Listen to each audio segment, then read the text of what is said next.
You're about to discover something that will completely change how you view the mental health crisis in America. New data reveals that liberals are more than twice as likely to report poor mental health, while conservatives are twice as likely to say their well-being is excellent. And what we're about to discover is that this isn't just about politics. It's about an entire worldview that's systematically destroying people's sense of purpose and their personal agency. The numbers don't lie, and the implications are staggering. We're talking about a fundamental difference in how entire populations approach life itself. You're not going to want to miss this. Let's get into it. Hey guys, welcome back to the channel. Look, if you like our videos and you haven't already, you should become a subscriber to the channel. You can hit that notification bell, smack the like button, because it helps us get our message out to more people, and you won't miss any new videos that we have coming out. So here's something that probably won't shock you. Liberals are more than twice as likely to say that they have poor mental health, while conservatives are more than twice as likely to say that their mental well-being is excellent. Now, before I start to get the angry leftist comments and emails, I want to point out that conservatives are not saying this about liberals, and liberals are not saying this about conservatives. The people are saying this about themselves. It is self-reporting on their own mental health. Got it? Okay. Now, is anyone really surprised? Let's think about it. One side of the aisle celebrates family, faith, and personal responsibility. The other side, it's grievance politics all day long and a constant barrage of, yes, you can't messaging. But wait until you see what the actual data reveals about this divide.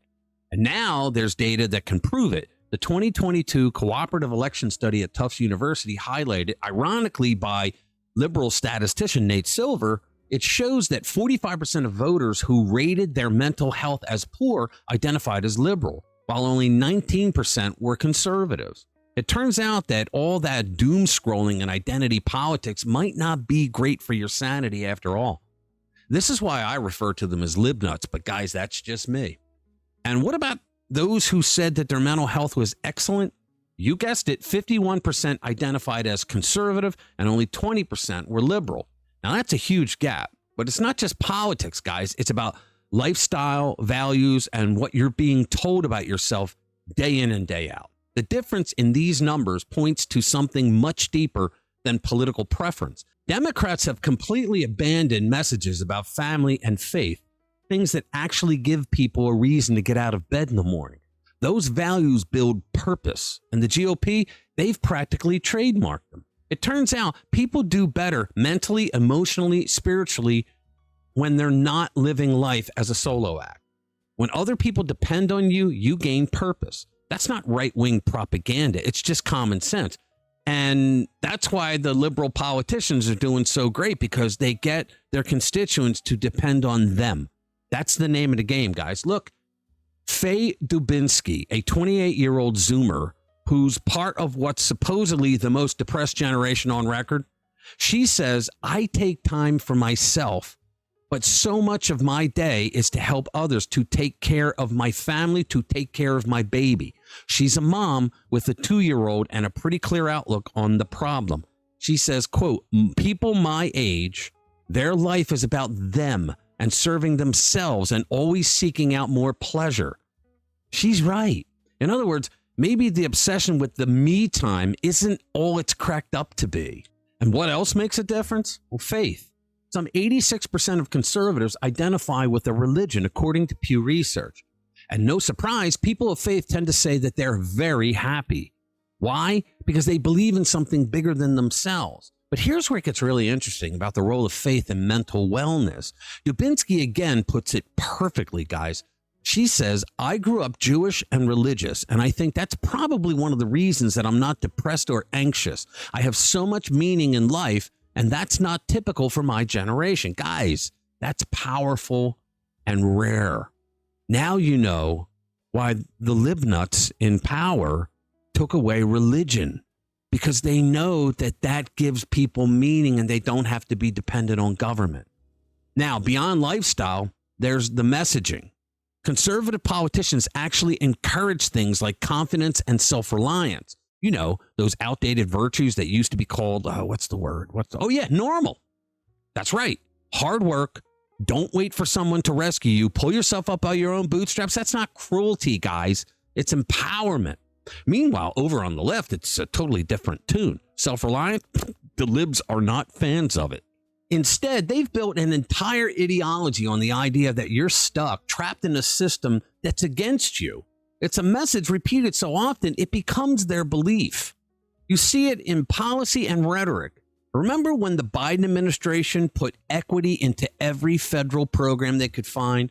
Equity is not equality. It is saying that the government doesn't believe people who fit into all their minority boxes have what it takes to be successful in this country. Therefore, we are going to cater to you for your votes. That's not equality. That's condescension disguised as help. What kind of message does that send? That you don't have to earn anything on your own. Uncle Sam will take care of you with our tax dollars because of where you fit on their identity politics scale. Then there's the nonstop talking point that minority voters can't handle something as basic as voter ID laws. I mean, what losers they gotta be. I mean, why? Well, because apparently they can't be expected to produce ID like everyone else. Guys, that's not progressive. It's insulting. I don't know a single black friend of mine that doesn't have multiple IDs on them. And it doesn't stop there, guys. The Democrats have gone all in on handouts, student loan forgiveness, stimulus checks, and anything else they can think of that will buy your vote and kill ambition at the same time. It's not enough to get your vote for one election. Progressive politicians want you as dependent on government for the rest of your life as humanly possible. They will kill your dreams, stifle your ambitions, and suck the life right out of your future for a lifetime of votes. The message is loud and clear. You can't do this without us. Remember when Kamala Harris gave us the head scratcher in 2020 that said, there will be a resistance to your ambition. There will be people who say to you, you are out of your lane. They are burdened by only having the capacity to see what has always been instead of what can be. But don't you let that burden you. You got all of that? Craziness. And she was running for president. Here's the thing.